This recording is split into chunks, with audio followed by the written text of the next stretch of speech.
Pronto. Vamos lá. Vamos começar aqui então, fica melhor. Ó. Noções gerais dos nossos títulos de crédito. Vamos trabalhar hoje. Vamos continuar, né? Aula passada nós estávamos trabalhando com essas noções gerais.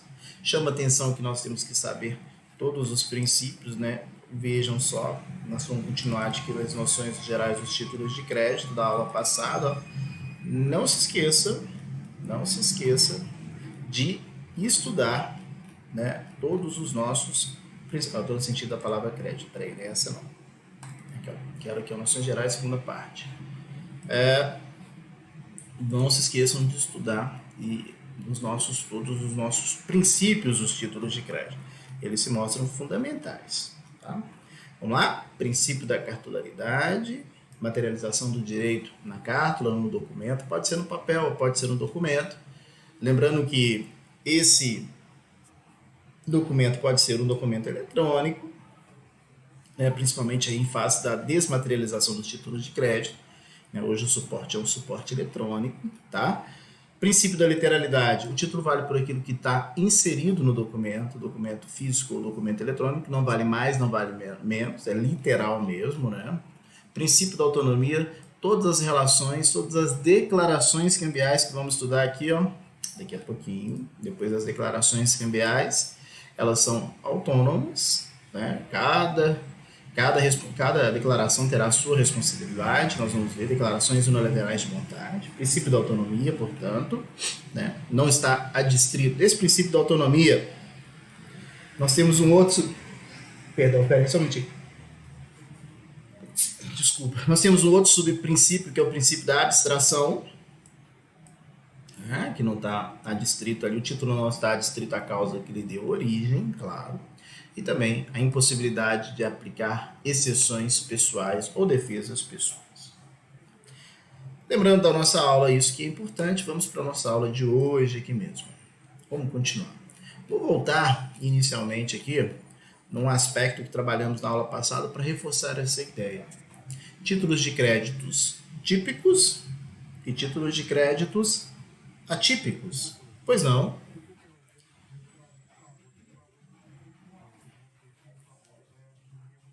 Ixi, pode estar com problema mesmo, porque estava dando problema no YouTube. Tá travando ainda? É. Quem mais? Me dá um feedback aí, gente, por favor. Que eu tô até com medo dessa internet. Ô, Everaldo, então acho que o probleminha tá com você então, meu amigo. Mas tá todo mundo ouvindo bem, então, né? Facilita. Tenta sair e entrar de novo. Isso normalmente resolve. Que aqui tem. A internet aqui é maravilhosa, só que o que acontece? A gente tem um probleminha. Teve um problema mesmo, cara. É, problema sério, eu acho que foi com essas chuvas todas. A fibra teve problema. Porque eu tô na família, né? A internet é muito boa, mas aqui, principalmente que tem ninguém aqui, né? Então, mesmo se fosse. Melhorou aí, ó. Ah, aí acaba com todo o problema, né? Não tem problema, não. É. É, você pode até disponibilizar para todo mundo aí, né, Jamil?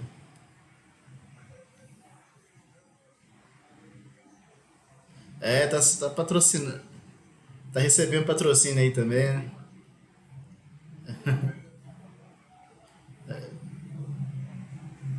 Não, não, não oscila não. Aqui é fibra, né? O problema é que deu problema na fibra mesmo, tá com um probleminha, mas. Aí tá bem menor, mas vai resolver. Esse que é o problema. Né? Aí vai resolver. Mas enfim, melhorou aí, Everaldo? Podemos continuar? Vai me falando se tiver. Vai me falando se tiver problema aí pra gente não ter problema mesmo, tá bom? Então, mas aqui, ó, continuando, vamos falar. Títulos de créditos típicos e títulos de créditos atípicos. Né? Reforçando bem essa ideia. O que são títulos de créditos típicos? Títulos de créditos típicos que são aqueles definidos por lei. Por exemplo, aqui, ó, lei do cheque, né? Lei 7.357. Nós temos uma legislação própria que vai dispor aí sobre o cheque e vai dar providência. Assim como nós temos lei da duplicata, né? Vou desativar seu som aqui já, meu, rapidinho. Assim como nós temos lei de duplicata, depois você liga aí se for o caso, por favor, é só para os coleguinhas. A gente tem lei de duplicata, lei de nota promissória, né? Nós temos a lei uniforme de Enéas, cédula de crédito bancário, título de crédito típico, aquele tem lei específica. Título de crédito atípico não tem lei? Não, não é isso. Eles são regulados por lei, mas eles são regulados por uma lei geral, né? Não é uma lei específica. Lei geral nossa, por exemplo, aqui o nosso Código Civil, né? O nosso Código Civil vai regular esses títulos de créditos atípicos, né? Está lá no artigo 887 dos títulos de crédito. Então, cuidado, por favor. Toda vez que vocês forem analisar os títulos de crédito, eu estou chamando bem a atenção, eu tinha falado isso na aula passada, mas se faz necessário chamar a atenção. Toda vez que você for analisar aí, títulos de créditos típicos e atípicos, né? Entenda sempre o seguinte, você vai sempre privilegiar e utilizar nos títulos que tem a legislação própria. Quero dizer de outra forma, você não aplica o Código Civil para situações que tem lei própria. Lei do cheque aqui, dispõe sobre cheque, você vai utilizar apenas a lei do cheque. Agora, título que não tem lei específica, aí é regra geral, você vai aplicar o Código Civil, para evitar problemas. E eu sempre digo isso, aqui no Código Civil está escrito, artigo 897, é vedado o aval parcial.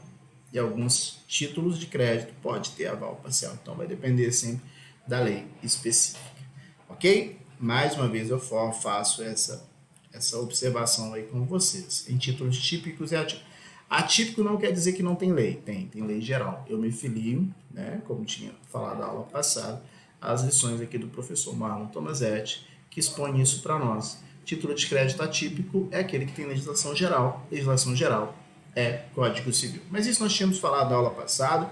Quero passar para uma situação que é mais importante ainda para nós. É a situação em que nós temos que fazer uma pergunta. Com a ocorrência dos títulos de crédito, vai operar-se a novação? Com o título de crédito, nós temos a novação? Esse é o grande questionamento. Com a emissão do título de crédito, nós teremos, portanto, a novação? Nós vamos ver que a resposta é negativa. Título de crédito, regra geral, via de regra, salvo se tiver alguma exceção, com a emissão do título de crédito não gera a novação, tá? Vamos só lembrar aqui rapidamente, eu me lembro como se fosse ontem das nossas aulas e já falei para vocês, né, essas questões, principalmente quando nós estávamos lá em sociedade anônima, por exemplo, né? Sempre perguntei, com a emissão, eventualmente, com a transmissão das ações, assim como da cessão de cotas, ele me lembra que eu falei, assim como nós temos lá também com a criação dos títulos de crédito. Essa transmissão, ela se dá a título caráter pró-solvendo ou pró-soluto, né? E aí nós vimos lá atrás que a transmissão, ela se dá, regra geral, título pró-solvendo. Vamos lembrar essas questões todas, né? A título pró-solvendo significa dizer que não tem inovação, não tem uma nova obrigação, permanece ainda a obrigação anterior, e nós vamos falar bem sobre isso daqui, Só vou resgatar aqui um exemplo, não tem nada a ver, mas é só para a gente entender o que eu estou querendo falar. Imaginemos que nós tenhamos aqui a compra e venda de um imóvel. E com a compra e venda desse imóvel, estou dando só um exemplo, tá? Depois a gente vai chegar no ponto certinho da inovação ou não, é só para a gente exemplificar mesmo. Da compra e venda desse imóvel, tem aqui, né, alguém que compra e alguém que vende. A, né, comprou aquele imóvel, né, e B, vendeu aquele imóvel. Comprador e vendedor. Tá aqui bonitinho. É claro que entre essas duas pessoas aqui, há um negócio jurídico. Tá bom? E aí eles decidiram e pactuaram por meio de um contrato, que esse negócio jurídico entabulados para ele, e está no contrato, o contrato não tem nenhuma regra, não tem nenhuma cláusula específica, aplica a regra geral. O que esse contrato diz? O contrato que A e B tem a venda de um imóvel, e nesse contrato, por exemplo, tem que aquele imóvel ele será pago em 30 dias, aquele imóvel será pago em 30 dias, né? E para garantir aquele negócio, veja a palavrinha, para garantir aquele negócio, foi emitido um título, uma nota promissória, por exemplo. Vamos ver se ficou ruim, peraí. Foi emitido, como se o resto ficasse bom, né? Mas dá aqui tempo de entender, é porque ficou pior. Foi emitida uma nota promissória no valor do imóvel de R$100.000, né? Que aqui, ó, nota promissória, título de crédito, nós vamos ver, em que A se comprometeu a pagar perante B, né? O A, então, ó, nós já vamos dando declaração cambial, se compromete a pagar a B, ao credor, dentro de 30 dias, está escrito aqui no título, 30 dias, esse valor de R$100.000. Beleza? Foi emitida essa nota promissória. O que nós temos aqui? Nós temos a regra geral. A nota promissória é um acessório, é um documento que vai trazer aí uma facilidade, uma certeza, uma liquidez, né, uma possibilidade de recuperação desse crédito rápido. Em caso de inadimplemento, não vai ter discussão, vai executar aquela nota promissória, se for o caso, né? O título de crédito serve para isso. Mas isso quer dizer que, na regra geral, esse título foi emitido em substituição ao contrato, por exemplo, em substituição ao negócio entabulado da compra do imóvel, ou em outras palavras, com a emissão dessa nota promissória, a nota promissória substitui, resumindo ainda, a nota, recebendo a nota promissória, o B deu quitação para o A e o A ficou devendo apenas a nota promissória. A regra geral não é essa. A regra geral é que a transmissão se dá a título pró-solvendo, né? Tá tudo bonitinho aqui pra gente, pra nós, ó. A regra geral é que é pró-solvendo. Pró-solvendo, para destacar bem essa questão aqui. O que é pró-solvendo? Nota promissória, ela vai dar essa certeza, ela vai dar essa velocidade, ela vai dar essa liquidação, tá? Em contrapartida, com o meu caráter pró-solvendo, nós temos o seguinte, ó, em caso de inadimplemento, e se estiver previsto aqui no contrato, ó, pode ser utilizado do contrato, da cláusula contratual, que pode prever, inclusive, a retomada do imóvel, porque é pró-solvendo, né? Pró-solvendo significa, olha, a quitação somente será dada com o efetivo pagamento. Essa é a regra geral. Tá? Agora, no pró-soluto, em que opera a novação, é completamente diferente. A mesma coisinha lá, ó. O mesmo imóvel, a mesma relação entre A e B, mas agora no contrato tem uma cláusula pró-soluto,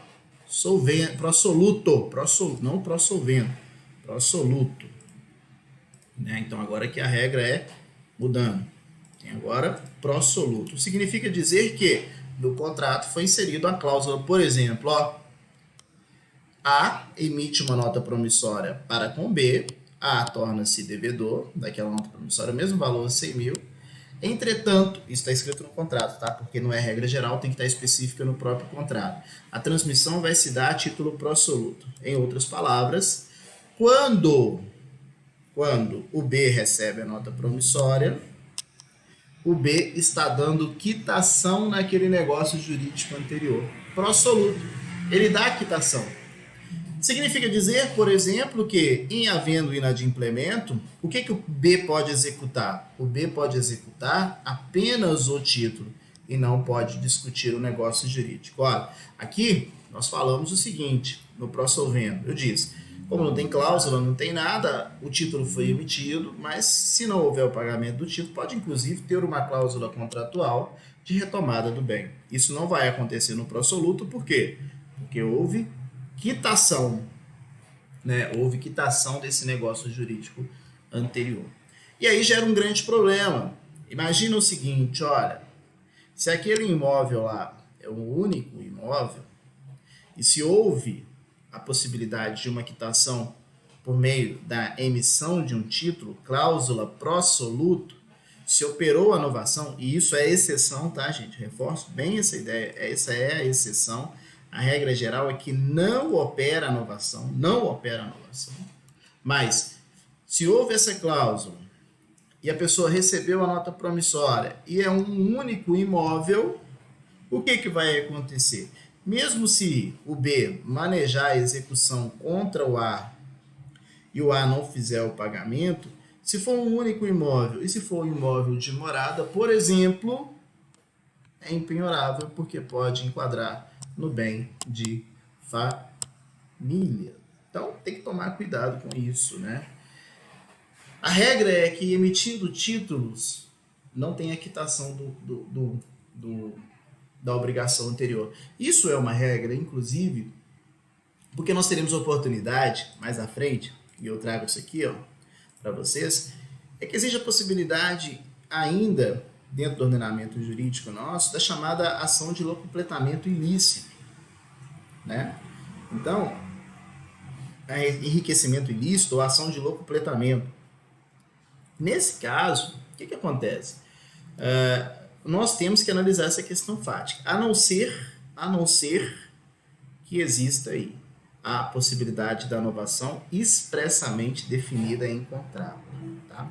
Resumindo tudo que eu disse para vocês, o que eu quero reforçar aí e mostrar isso aqui? Com a emissão de títulos de crédito não opera a novação. O que extingue a obrigação, regra geral no ordenamento jurídico brasileiro, é o efetivo pagamento. Tá? É o efetivo pagamento. Se não tem esse efetivo pagamento, se não existe esse efetivo pagamento, regra geral, né, ainda pode-se discutir cláusulas contratuais, tem ação de enriquecimento sem justa causa, enriquecimento ilícito, né, ação de locupletamento. Tá? Então, essa é a regra. Agora, pode ser incluída uma cláusula pro assoluto? Pode acontecer a novação? Pode. Isso pode estar escrito, pode estar expresso no contrato. Só lembrando que se operar, que não é a regra geral, estou reforçando muito isso, que eu pergunto isso sempre, o pessoal costuma confundir isso e acaba errando. Né? Se acontecer a novação, você está trocando toda a relação causal, tudo que está no contrato pelo título e principalmente, olha, está tendo quitação. Tá tendo quitação da obrigação anterior, que pode causar aí a impossibilidade de retomada. Eu dou esse exemplo de imóvel justamente, porque se for apenas um bem, mas é injusto, porque era do outro, o outro vendeu e não recebeu, mas ele deu quitação, né? Ele consentiu com essa quitação, com esse pagamento, trocou a relação fática pelo título. Então, isso tem que tomar cuidado. Essa é a chamada cláusula pró-soluto. Tá bom? Tranquilo? Então tem que tomar cuidado. Pois não.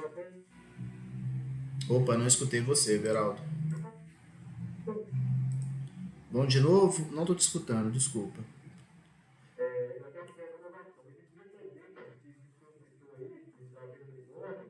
Aham.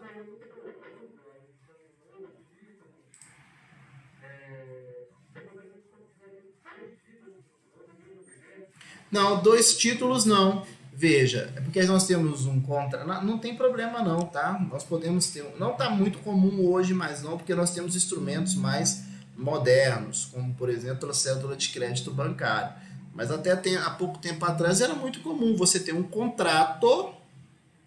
E até hoje também o contrato com duas assinaturas de duas testemunhas é título executivo extrajudicial, né? Mas até pouco tempo atrás você tinha um contrato e junto com esse contrato tinha aí títulos de crédito. Esse é um dos motivos pelos quais criou-se a cédula de crédito bancário, porque nós veremos que a cédula de crédito bancário ela é um mix de contrato e título de crédito. Colocou tudo em um título só. Mas não ficam dois títulos, não. Nós só temos um contrato que é garantido por um título, entendeu?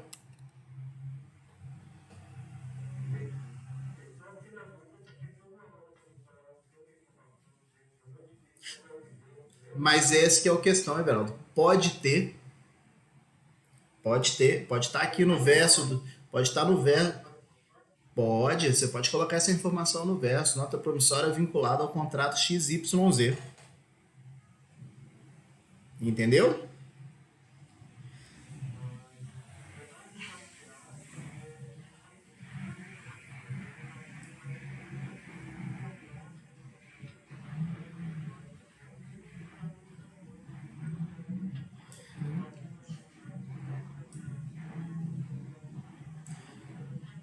Depende. Depende, né? Imagina que você é o comprador, né? Você é que é o comprador, quer ficar com o imóvel e quer simplesmente pagar com a nota promissória. E lá o vendedor aceitou. Ele aceitou. Estou falando que você ajude de má fé, não. Você está falando, eu troco esse imóvel, você me dá a quitação agora, eu te dou a nota promissória. Né? Garanto com aval, garanto com isso. Depende. O outro aceitou. Né? Você tendo a quitação do imóvel naquele momento, porque talvez você tem que ter a quitação do imóvel naquele momento, e aí você passa já o imóvel para o seu nome, que você vai vender para outro, enfim, sei lá. Aí depende do caso prático. Mas se ele aceitar ter aqui uma cláusula pró absoluto, ok, você já tem a quitação e depois você paga, entendeu? Então vai depender do caso concreto mesmo. Agora, para quem está vendendo, aqui é o A que está vendendo, desculpa, quem estava vendendo aqui era o B, né? Para quem estava vendendo aqui, ó, o B, não, a cláusula pró-soluta é péssima, porque troca, por exemplo, um imóvel por uma nota promissória, por um título, entendeu?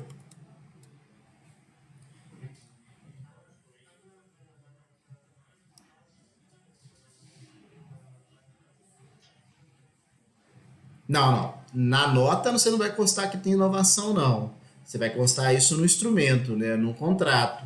Porque aí compete a outra pessoa apresentar a defesa, entendeu? Nada. Oi.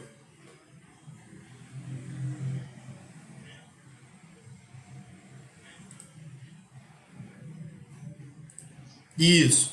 Você dá a quitação, é isso.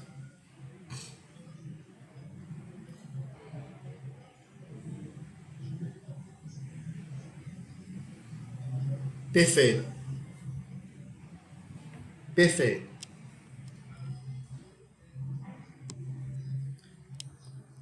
Todo mundo, todo mundo que assina o título de crédito continua solidariamente responsável, já, meu. Aí nós vamos ver até, tem algumas exceções, mas todo mundo que assina torna-se solidariamente responsável.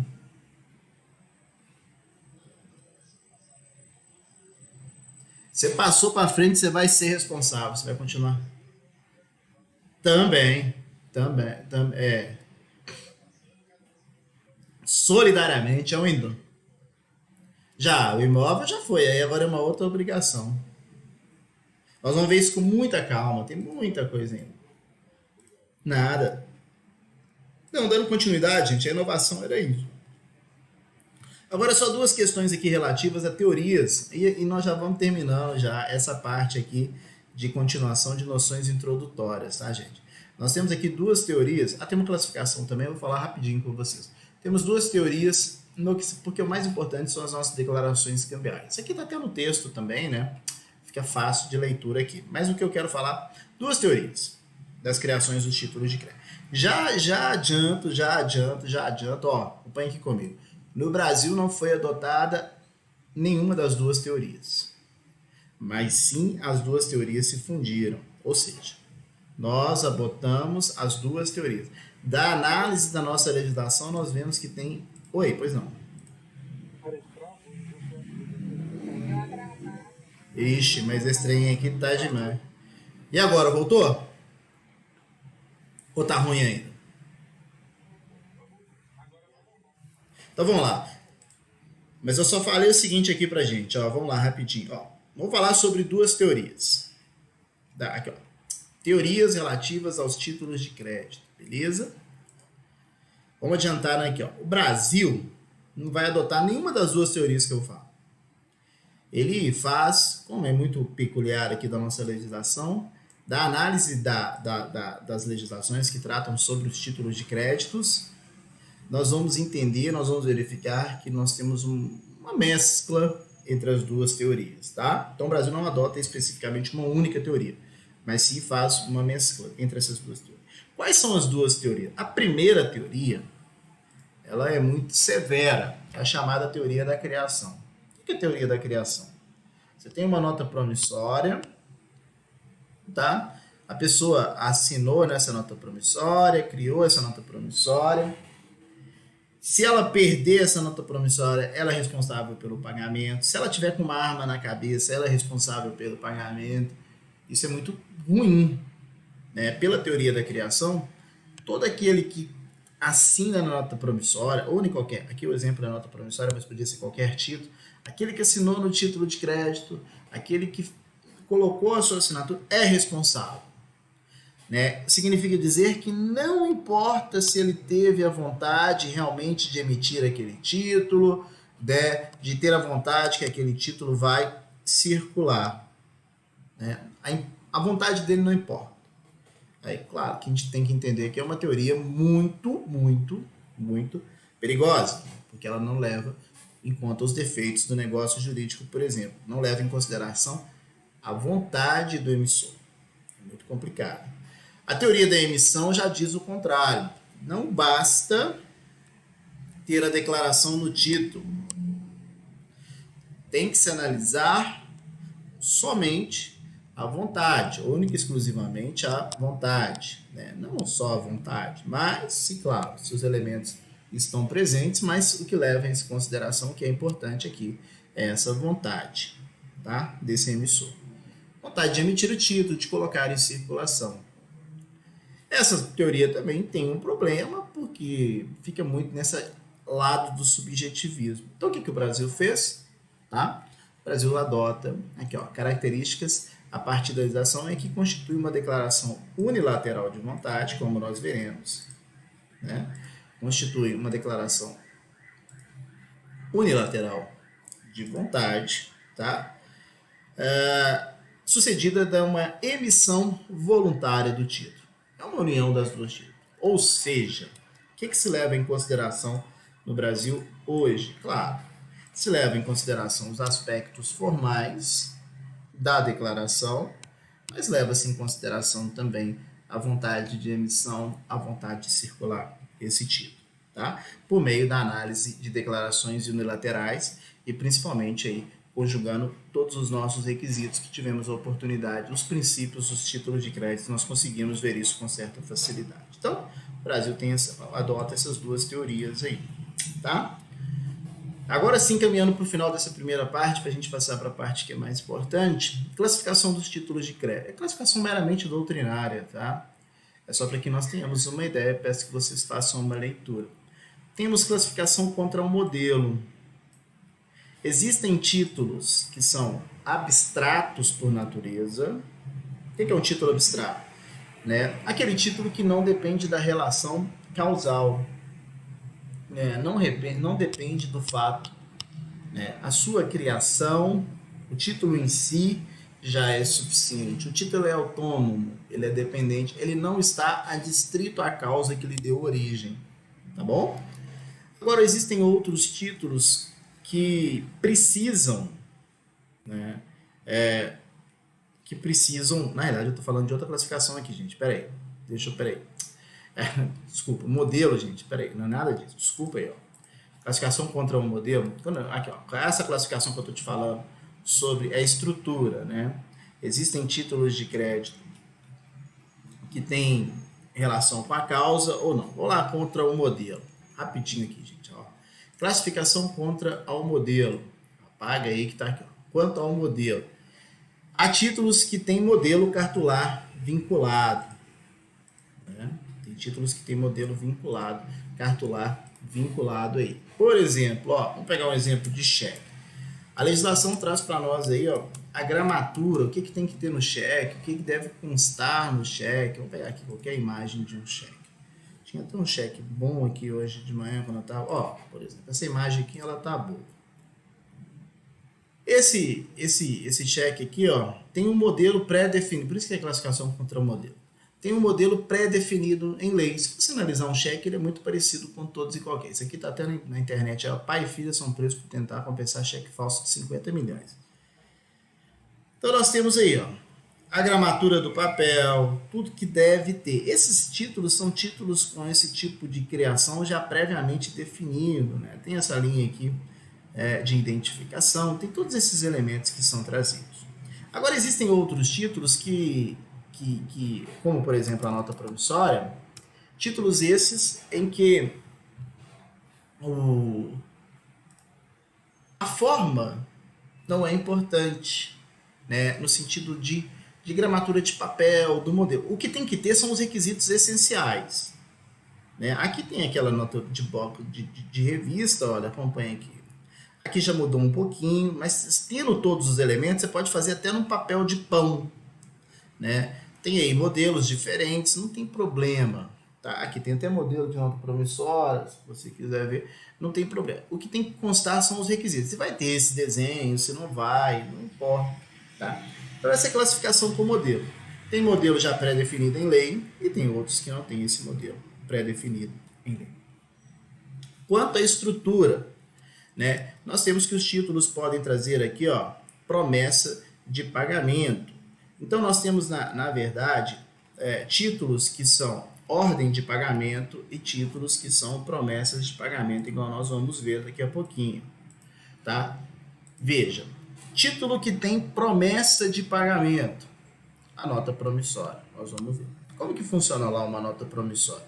O Antônio, assinando essa nota promissória, ele fala: pagarei por essa única via de nota promissória o valor de R$5.000 ao Beto, que é o credor, tá?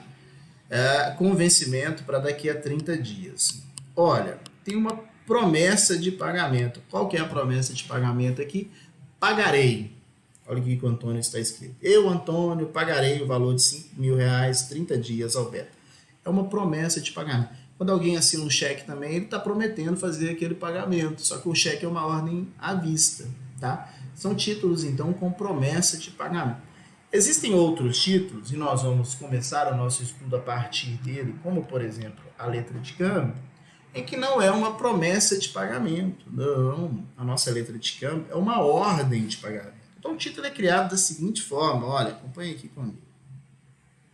Na letra de câmbio, o Antônio, que vai assinar aqui criando o título, ele aqui, ó, o Antônio, ele vai dar uma ordem para uma outra pessoa pagar. No nosso exemplo aqui vai ser o Beto. Ele vai dar uma ordem para o Beto pagar. E o Beto, claro, ele pode aceitar essa ordem, e aí ele vai assinar no título de crédito se ele aceitar, né? Ou pode não aceitar, aí ele não assina no título de crédito. Declaração cambial que nós vamos começar a estudar. Alguém torna-se responsável a partir do momento em que assina. Se o Antônio dirige uma ordem para o Beto, e se o Beto assinar, ele aceitou. Se ele não assinar, ele não aceitou. Se ele assinar, ele torna aceitante, porque aceitou aquela ordem que foi dirigida para ele. Né? Então, na letra de câmbio, alguém dá uma ordem para que o outro faça o pagamento. E vai fazer o pagamento para quem? Para o credor. Quem que vai ser o nosso credor aqui? Vai ser o Carlos. Mas veja, o Antônio deu uma ordem para o Beto pagar o Carlos. Só que o Beto é obrigado a aceitar essa ordem? Não. Ele aceita se ele quiser. Ele assinou, aceitou. Não assinou, não aceitou. Então, existem títulos na nota promissória em que a pessoa ela assume que vai realizar o pagamento, e existem títulos em que alguém dá uma ordem para outro pagar. A letra de câmbio, nosso título, é alguém dando uma ordem para outro pagar. Tá? Muito comum nessa letra de câmbio, nós vamos falar mais sobre ela. Então, nas declarações cambiais, inclusive. Então, essa é a nossa classificação quanto à estrutura. Né? Nós temos uma promessa de pagamento ou uma ordem de pagamento. Tá bom? Nós temos ainda quanto à espécie de emissão. Aí agora sim, né, gente? Peço perdão. Aí é a classificação contra a emissão. Existem títulos que são causais, mais uma vez peço perdão, títulos que são causais, que depende da causa, e títulos que não são causais. Quais são? Os títulos normalmente não são causais. Eles não dependem da causa que lhe deu origem, como uma nota promissória, como o cheque. O título basta por si só, que é, inclusive, um dos requisitos básicos, um dos princípios dos títulos de crédito, ou um subprincípio da autonomia, que é o princípio da abstração. O título não está adstrito à causa que lhe deu origem, a não ser relações diretas, nós vamos falar mais sobre isso. Mas existem títulos que são causais por excelência. Né? Um título que é causal por excelência é um título brasileiro, né? Que é a duplicata. A duplicata, ela é um título causal. Por que ela é um título causal? Porque a duplicata só pode ser emitida né? Ela só pode ser sacada, veja, a duplicata só pode ser sacada a partir da compra e venda ou da prestação de serviços mercantis. Então, tem que estar adstrita à causa que lhe deu origem, tá? E por ela estar adstrita à causa que lhe deu origem, nós vamos ver que existe uma série de especificidades, inclusive a possibilidade, calma, só estou dando só um exemplo, depois a gente vai ver isso com calma, existe a possibilidade de se cobrar o sacado, aquela pessoa que foi dirigida à ordem, na duplicata, tá? Mesmo que ele não deu aceite. Mas tem requisito, nós vamos ver isso. Protesto, né? Não foi devolvida a mercadoria, calma que nós vamos ver isso com calma. Mas é um título causal, justamente porque tem essa especificidade. Ela está adstrito à causa que lhe deu origem, à fatura que foi realizada. Né? Compra e venda, prestação de serviços, tá bom? Essa, então, é quanto à hipótese de emissão. Existem títulos causais e existem títulos que são aí não causais abstratos. Ainda há classificação contra o modo de circulação. Oi, alguém vai falar? Nós temos ainda títulos. Modo de circulação. Alguém vai falar, gente? Parou de funcionar aí? Me ajuda aí. Oi.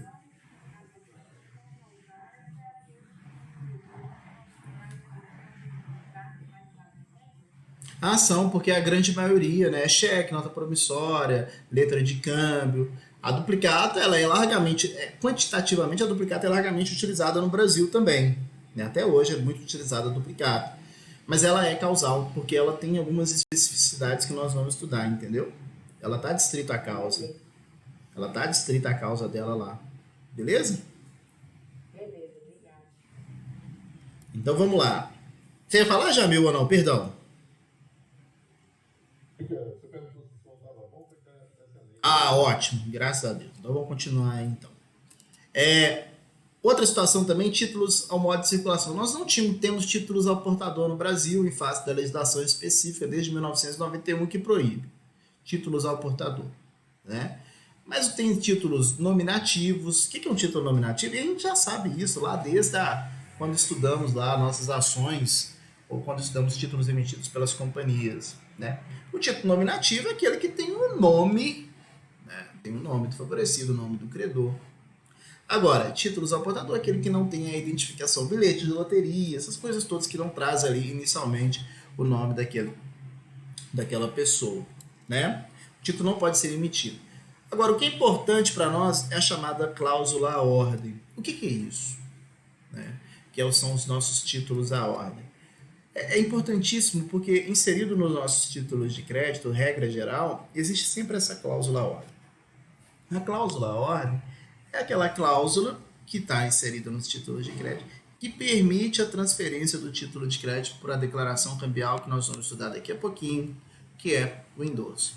O credor pode transferir por meio do endosso. Ele vai transferir o título, bastando para tanto que se oponha uma assinatura regra geral no verso do título.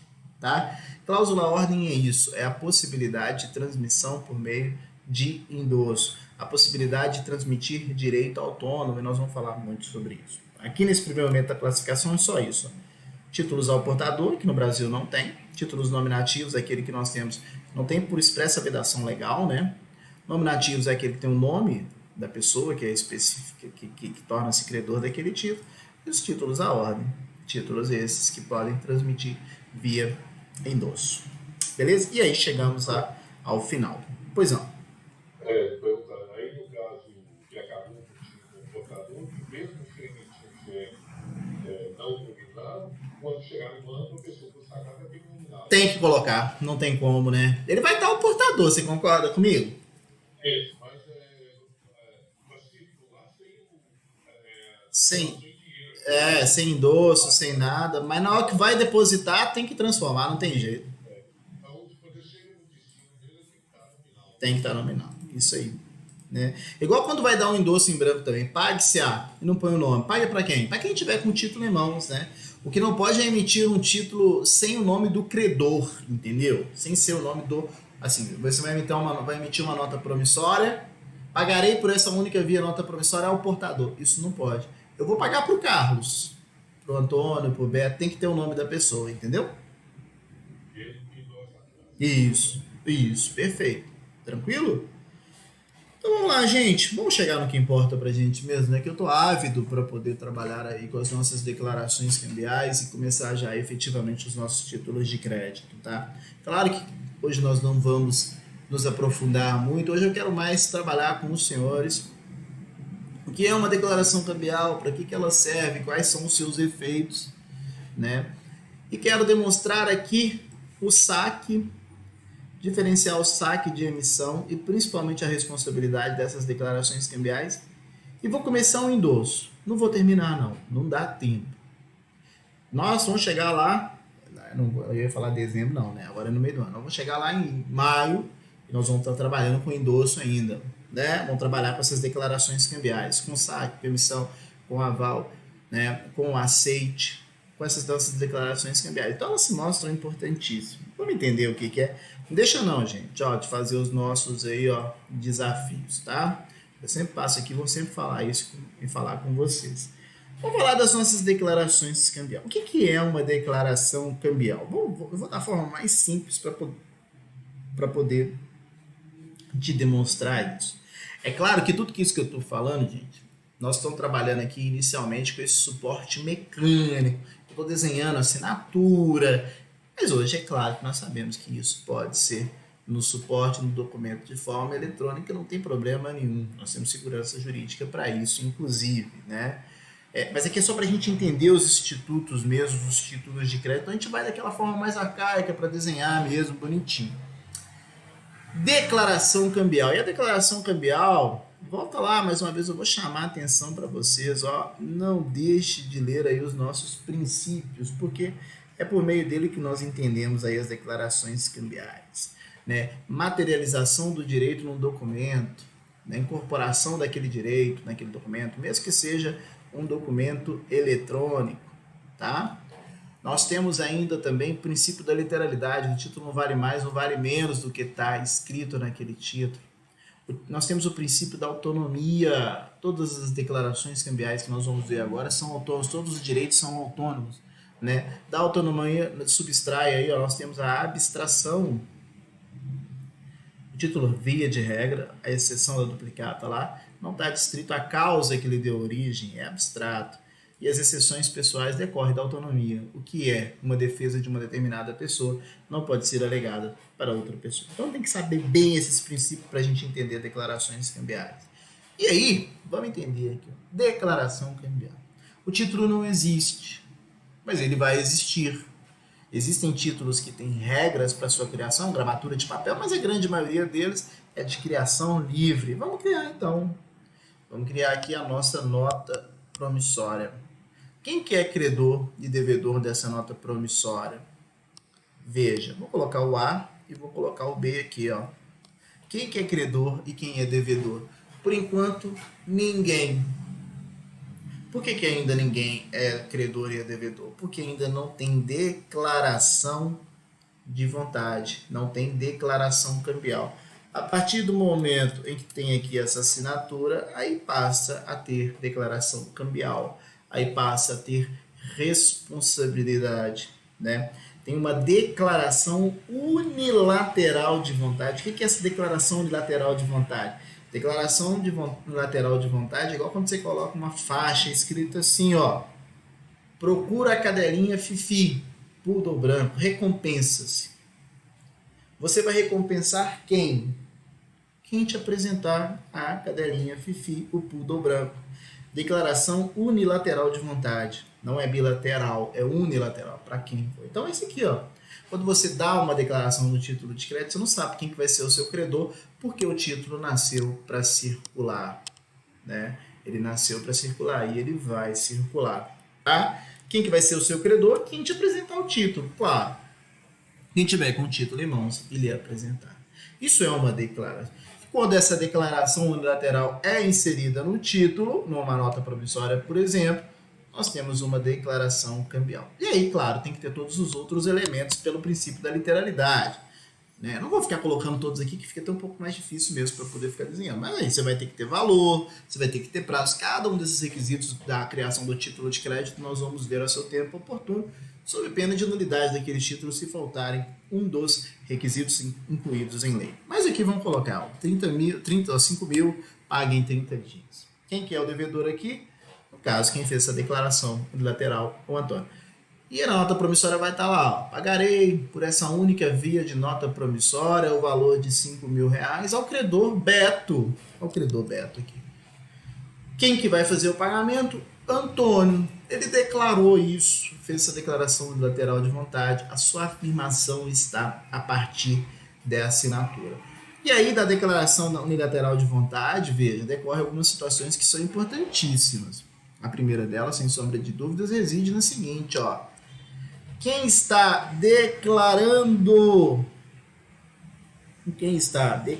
aqui, ó, nesse caso, o Antônio, torna-se devedor direto. Nesse caso da nossa nota promissória. Por que ele é devedor direto? Porque olha o que ele falou. Pagarei. Eu, Antônio, pagarei ao Beto. Devedor direto. É devedor o quê? Principal desse título. Tem a responsabilidade de fazer o pagamento depois que o título for apresentado para ele. Devedor direto, devedor principal, é o principal devedor daquele título, tá? Declaração. Em se tratando de nota promissória, aqui nós temos uma diferença, ó. Na nota promissória nós temos a emissão. Ó, a nota promissória está aqui, sendo criada. A declaração de quem cria esse título de crédito, e aí nós estamos aqui, ó, vamos acompanhar, tá no seu texto aí também, depois você vai ler lá para mim. Nós temos duas declarações de criação, nós temos duas declarações originais, nós temos duas declarações que não podem faltar para que o título seja criado e que possa circular. Quais são elas? O saque e a emissão. São declarações cambiais, né, principais, são declarações originárias, são declarações necessárias para que o título se crie e para que o título seja colocado em circulação, tá? Qual que é a diferença então dessas duas declarações? Vamos pegar primeiro aqui a nota promissória, que nós já acabamos de ver. O Antônio cria o título e assina. A mesma coisa que acontece com o cheque, mas o cheque é ordem de pagamento à vista, a nota promissória pode ser, por exemplo, para pagamento em 30 dias, tá? A partir do momento em que criou esse título aqui, ó, né, o Beto aqui é o nosso credor, a partir do momento que criou esse título e assinou, declaração cambial. Para quem que o Antônio vai fazer esse pagamento desse título? Inicialmente é para o Beto. Mas se o Beto transferir para o Carlos, se o Carlos transferir para o Davi e o Davi transferir para o Ernesto ou para a Fernanda, dependendo aí se for um F ou se for um E, esse Antônio vai pagar o título para quem lhe apresentar. Depende de quem está com esse título em mãos. Aí nós vamos ver isso com calma, tá? Mas esse título nasceu para circular. Ele deu essa declaração unilateral. Por isso que é unilateral. Qualquer um que lhe apresentar, ele tem que fazer. Ele tem que realizar esse pagamento desse título, inclusive, tá? Declaração unilateral, aqui é aqui é a emissão, perdão, a nota promissória, cheque é emissão, né? O Antônio torna-se o devedor, mais uma vez, ó, devedor principal, torna-se o devedor direto. Devedor principal torna-se o devedor direto. Significa dizer, o que é um devedor principal e um devedor direto? Na hora que chegar nele, acabou. Ele não consegue cobrar mais de ninguém. Esse é o devedor principal, esse é o devedor direto. Não consegue cobrar mais de ninguém. Emissão é isso. Ele emitiu um título e vai pagar para quem ele apresentar. Declaração unilateral. Por que ele é responsável por pagar? Porque fez essa declaração cambial. Tá? Ela tem que existir para o título circular. Qual é a diferença para as nossas letras de câmbio? Né? Qual é a diferença para o saque? E aí nós vamos utilizar aqui a letra de câmbio. Tá? Olha o que acontece na letra de câmbio, nós tivemos a oportunidade de ver. Quem cria o título na letra de câmbio, né, é o sacador. É o saque. A letra está sendo sacada. Ela está sendo criada. Só que esse sacador, diferente do que acontece na letra de câmbio, ele não diz que vai pagar. Ele manda uma ordem para um outro pagar. Quem que é esse outro que vai pagar? Esse outro que vai pagar é o sacado. Quem saca é o sacador, quem é destinada à ordem é o sacado. Esse sacado, né, ele deve se aceitar, se deixar de ser sacado e se assinar no título, ele deve pagar para o sacador. Ó, sacador. Para o tomador, gente, desculpa. Para o tomador, para o credor, que no caso aqui é o C. Para o tomador, para o credor, que no caso aqui é o C. Tá? Mas isso se ele aceitar. Enquanto ele não aceitar, ele é meramente o sacado. Né? E aí tem uma ordem dirigida para o credor, para o tomador, que no caso aqui é o nosso C. Se ele aceitar, mais uma vez, ó, ele vai dar uma declaração cambial. E aí ele deixa de ser sacado e passa a ser aceitante. Tá? Porque aí ele aceitou aquela ordem. Veja, olha qual que é a diferença. Né? Deixa eu tirar aqui, deixar só enquanto sacado mesmo. Veja qual que é a diferença. Perceba que na nota promissória, quem criou o título tornou-se devedor direto, tornou-se devedor principal. Na letra de câmbio, quem cria o título, o sacado, ele não é devedor direto. Ele é um devedor, o quê? Indireto. Ele é um devedor indireto. Ele não é o devedor principal. Vou colocar aqui um não. Ó. Não é um devedor principal. Por que que não? Por que que ele é um devedor indireto? Porque existe aqui uma pessoa que pode tornar-se o devedor direto. Quem quer? O sacado, quando ele deixa de ser sacado e torna-se aceitante. Quando ele tornar-se aceitante e aceitar aquela... Por isso que é aceitante, aceitou aquela ordem, deixou de ser sacado, né? Esse B, que no caso nosso é o aceitante, ele torna-se, portanto, então, devedor direto. Né? Torna-se o devedor principal. Tá? Ficou apertado aqui, mas deu para ver. Ele torna-se aceitante, torna o devedor direto, torna-se devedor principal. Por quê? Porque justamente, se ele pagar esse título, não tem como cobrar mais de ninguém. Por que que aqui, ó, mais uma vez, o saque, quem promove o saque aqui, ó, o sacador dessa letra de câmbio, não é devedor direto? Porque ele não está falando que ele vai pagar. Ele está mandando uma ordem. Ah, mas se o outro não pagar, e se o outro não aceitar? Aí existe a possibilidade. Claro, né, gente? Existe a possibilidade, né, se o C cumprir os requisitos legais e cobrar aqui do A. Mas só se não tiver essa possibilidade. Por isso que é indireto. Tá? Então, essa é basicamente a diferença entre saque e emissão. Na emissão, aquele que cria o título torna-se devedor direto principal. Nota promissória no cheque. Na letra de câmbio, no saque, por exemplo, na letra de câmbio, na duplicata, aquele que está criando não é um devedor direto. Muito pelo contrário. Ele é um devedor indireto. Ok? Ele é um devedor indireto. Deu para entender essa parte aí? Me dá um feedback aí, gente, que isso é importante. Deu para entender aí? Me ajudei.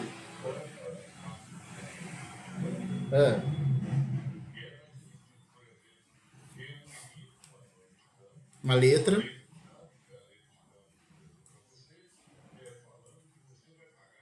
Isso. Aqui, ó. Você é o A aqui, não é isso, Jamil? Você manda uma ordem para mim aqui, B, não é isso? Isso.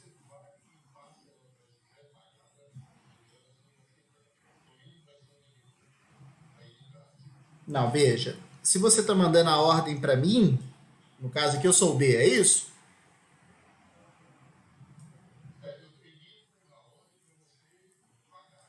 Aí eu só tenho duas escolhas. Eu aceito essa ordem que você está me dando ou não.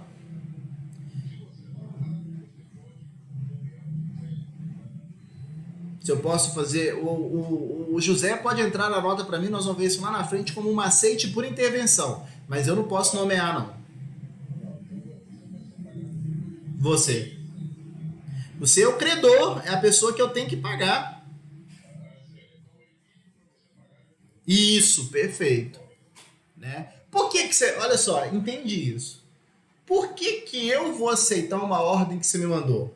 Pensa. Porque eu tô te devendo, você concorda? É a mesma coisa que você virar pra mim e falar assim, ó. Vamos colocar aqui, ó. Eu viro pra você, Jamil, e falo o seguinte. Ô, Jamil, sabe aquele dinheiro que você tá me devendo?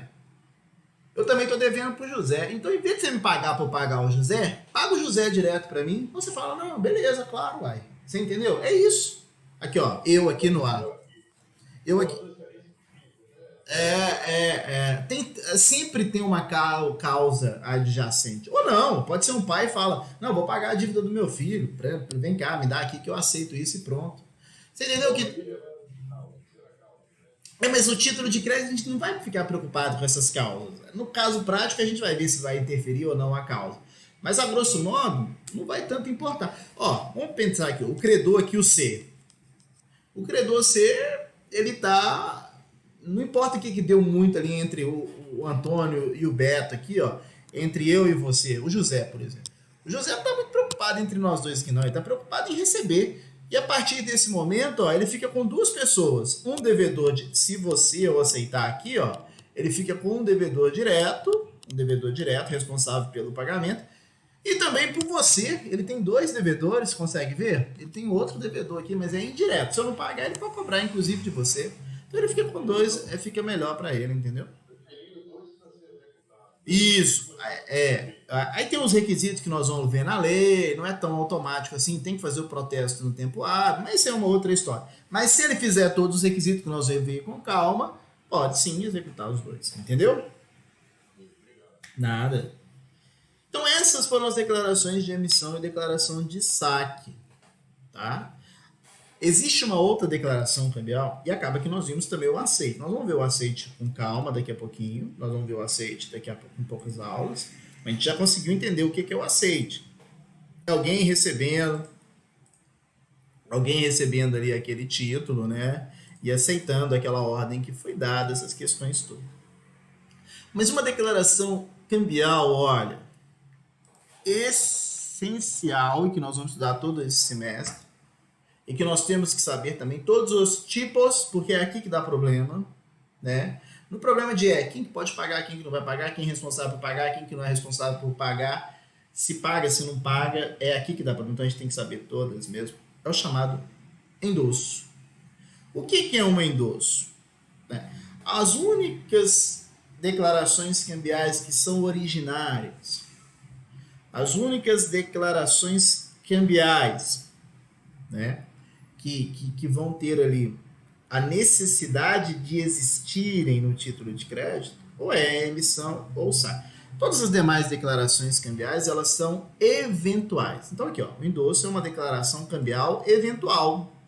Ela não é originária, ela é sucessiva, por meio do qual o seu signatário, quem assina, transfere o título. E também nós veremos que torna-se... E aí você falou isso lá atrás, já perguntou, quem que é responsável pelo pagamento?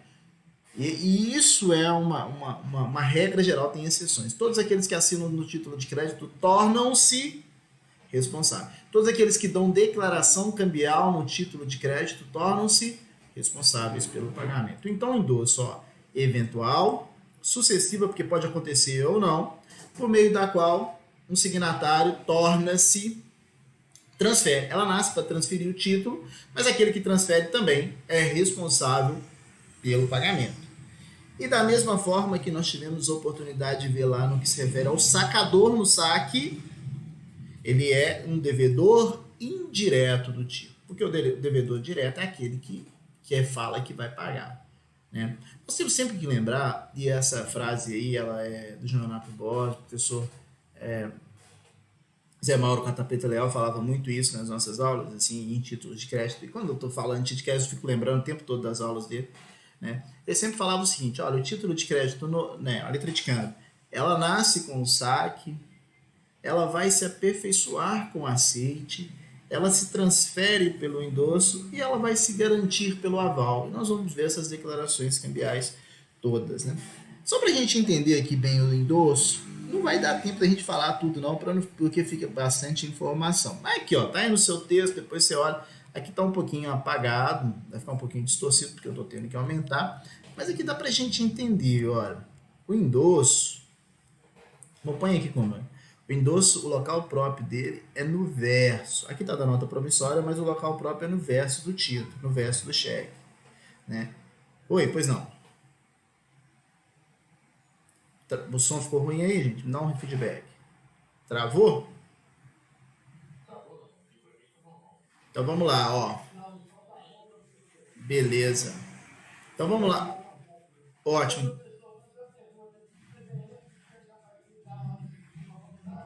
Todo o PDF está no sistema faculdade lá. Você consegue pegar ele lá. Já tá lá. Entra lá no arquivo da aula que tá todos lá para poder fazer o download, tá? Aqui exemplo de endosso, gente, ó. Pague-se a Carlos, assinado Bernardo. Pague-se a Fábio, assinado Esther ou Euler. Eu não sei o que está escrito aqui direito, mas dá para entender. Aqui, desculpa, eu não estou mostrando. Pague-se a Fábio, Esther, Euler. Pague-se a Carlos, Bernardo.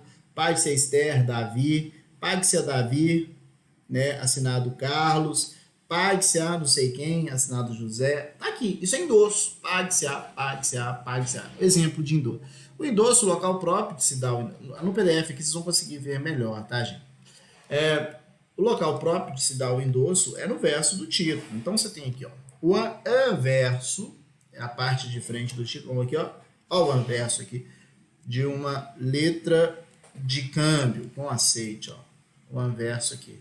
Essa imagem não tá legal, mas depois a gente pega outros exemplos. É a frente do título. Só quer mostrar só isso aqui mesmo? Não. O anverso aqui é a frente do título. E o verso, claro, a parte de trás. O endosso, então, vai ser feito aqui atrás. O que é o endosso? O endosso aqui, ó, rapidinho, só para a gente entender, é o meio pelo qual o título vai circular. Então, vamos pegar aqui uma nota promissória, depois a gente vai trabalhar com letra de câmbio, mas uma nota promissória aqui. O Antônio assina o título. O primeiro credor aqui é o Beto. O Beto, querendo negociar esse título, transfere para o Carlos. O que ele tem que fazer? Ir lá no verso e assinar. Endosso em preto, por exemplo. Pague-se a Carlos. O título agora está na mão e é de quem? Do Carlos. Assinou. Declaração cambial no verso do título. O Carlos, querendo negociar, passa para o Davi. Vai lá no verso também. Pague-se a Davi. E vai sucessivamente. Pague-se a Fernanda. O Davi passando aqui, a Esther, né? Igual está trazido aqui no exemplo que nós falamos, né? Análise dessa cadeia ininterrupta. Pague-se a Esther, pague-se a Carlos, Bernardo, pague-se a Davi, pague-se. E aí vai essa cadeia ininterrupta aqui. Tem não. Se faltar espaço. E se faltar espaço, você pode colocar, as nossas legislações, elas falam, você pode colar uma folha e criar a chamada folha de alongamento, né? Tradução lá do português de Portugal. Eu vou fazer umas críticas contra isso. É uma folha de extensão, você pode colocar quantas você quiser, e se faltar espaço, pode colar lá e colocar mais espaço. Não tem problema nenhum. Pois é, não tem problema não. Tem 19 pessoas para você cobrar de forma indireta, porque todo mundo que assina torna-se o quê? Responsável. Ok? Normalmente você conhece o último que te assinou, né? Os outros, normalmente, talvez você nem sabe quem que é e tal, você vai ter que ir atrás. Mas aquele que passou para você, você sabe. E ele tinha. É uma cadeia. Vai voltando. E justamente, é isso daí. Tá? E aí, vamos lá. Gente, ó, tem aqui, depois vocês dão uma olhada no PDF, tem um resuminho aqui, isso aqui é legal, tá? Essa declaração, isso aqui não é meu não, peguei na internet aí e tal, não sei nem de quem que é, tipo, se não colocava até os direitos reservados aqui, mas ficou bem legal isso aqui. Tem um resuminho, depois dá uma lida aí. Tá? Outra questão aqui, gente, existem vários tipos, nós temos várias formas de endosso, tá? O que é um endosso em branco? Eu vou falar agora e já vou encaminhando para o final. Não precisa surtar, não. E nem desesperar, não, que a gente vai falar disso o semestre todo, igual eu disse. Vou voltar, inclusive, aqui nesses aspectos. Mas vamos lá, vou só te explicar por alto. Depois você vai ler o nosso material e vai entender isso também. E nós vamos fazer exercícios práticos e nós vamos identificando isso também. O que é o endosso em branco? O endosso em branco é quando você vê lá no verso do título, ó, tem só a assinatura lá, PAGSA. Aí tá escrito aqui, ó, só, PAGSA. Tem só a assinatura. PAGSA quem? Qualquer pessoa que tiver com o título na mão, em mãos. Endosso em branco. O que é um endosso em preto? Endosso em preto tem a identificação. É esse que nós acabamos de ver aqui, ó. Vamos voltar lá no exemplo, nós vamos sair daqui. Aquele, pague-se a Bernardo, pague-se a Carlos, pague-se a Davi, está identificando a pessoa. Isso é um endosso em preto, um endosso com identificação.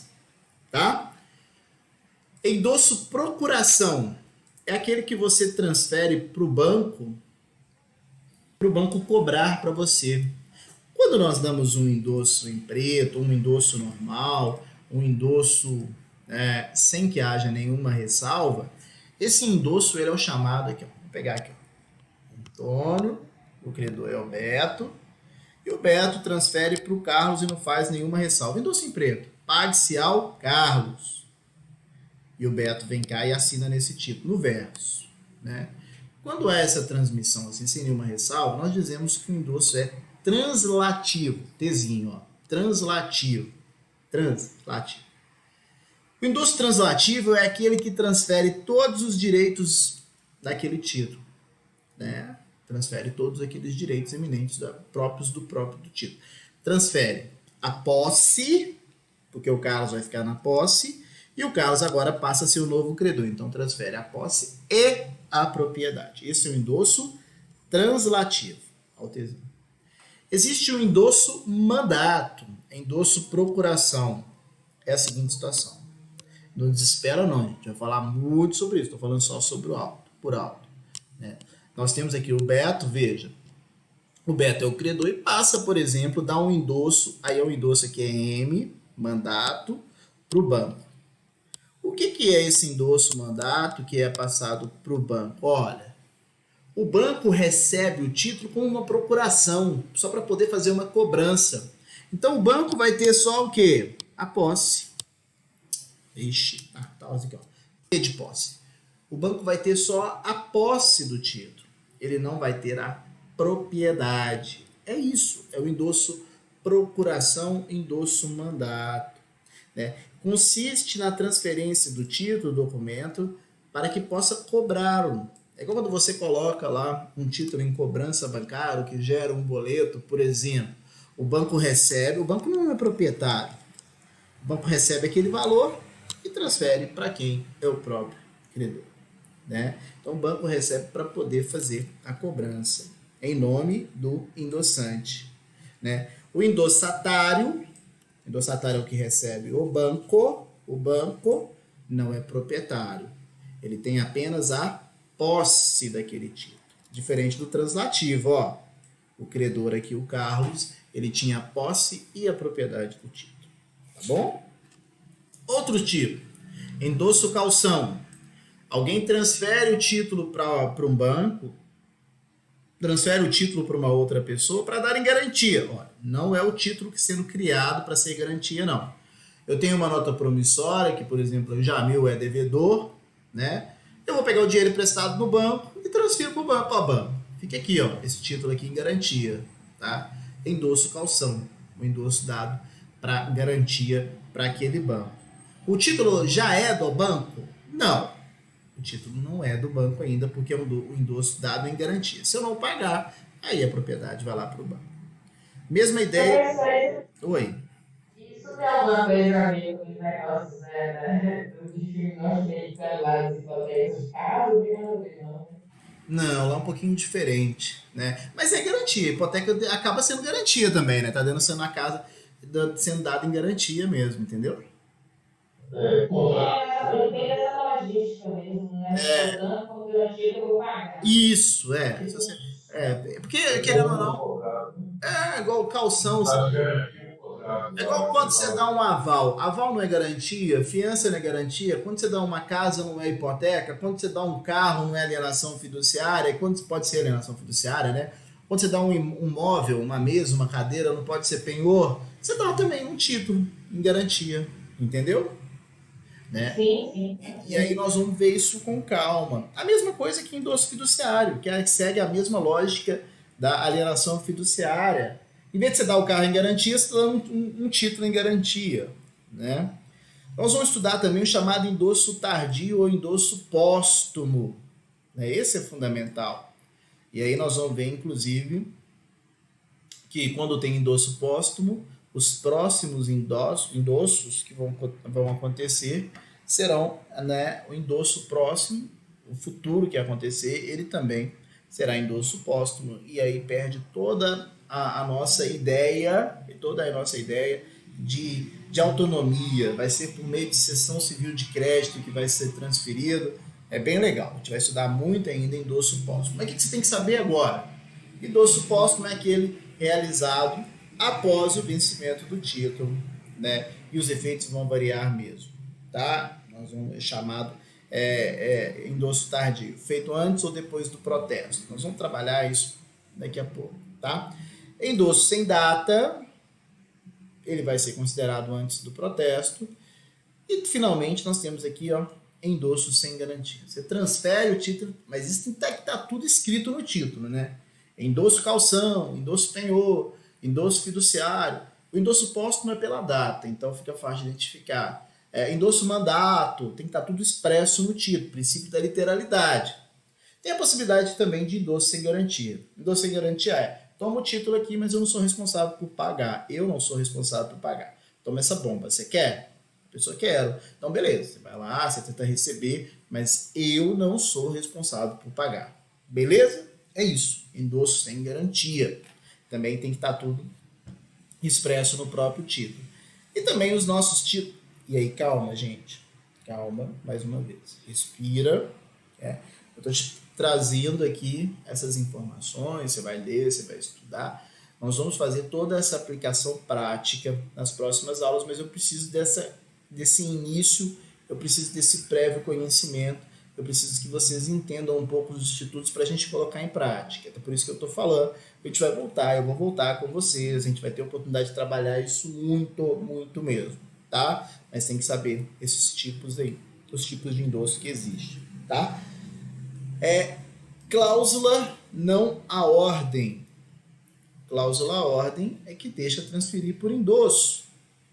Quando alguém vai lá e retira a cláusula à ordem, ela é própria dos títulos de crédito. Né? Quando alguém insere uma cláusula não à ordem, o que significa? Significa que aquele título não é transmissível por endosso. É exceção. O título de crédito não nasceu para transferir por meio do endosso? Sim, ele nasceu para transferir por meio do endosso. Pode ter exceção? Claro, pode ter exceção. Quando que é essa exceção? Coloca uma cláusula não à ordem. Significa dizer que esse título não vai transferir? Não, não é isso que eu estou falando. Estou te dizendo que ele não vai transferir por meio de endosso. Mas aí ele vai ser transferido, então, de que jeito? Ele vai ser transferido pelo Instituto do Direito Civil. Se você tiver a oportunidade de estudar lá em obrigações, nós vamos ver. Ele vai ser transferido por meio de uma cessão de crédito. Ele não vai ser transferido por meio de endosso. E aí nós vamos fazer uma grande diferença. Qual que vai ser essa grande diferença que nós vamos estudar? Quando um título é transmitido por meio de cessão de crédito, né, a gente tem que sempre lembrar isso, quando o título é transferido por meio de uma cessão de crédito, ele não transfere direito autônomo, ele transfere direito derivado, direito cheio de vícios, as declarações cambiais não passam a não ser mais autônomas dali para frente, né? Existe uma confusão, essa confusão inclusive vai levar-se em consideração as relações causais, né? E aí fica ruim a transferência, porque vai direito mesmo derivado, vai um direito cheio de vícios, vai um direito que não é um direito limpo e autônomo como é o endosso, nós vamos transferir. Então essa é a causa.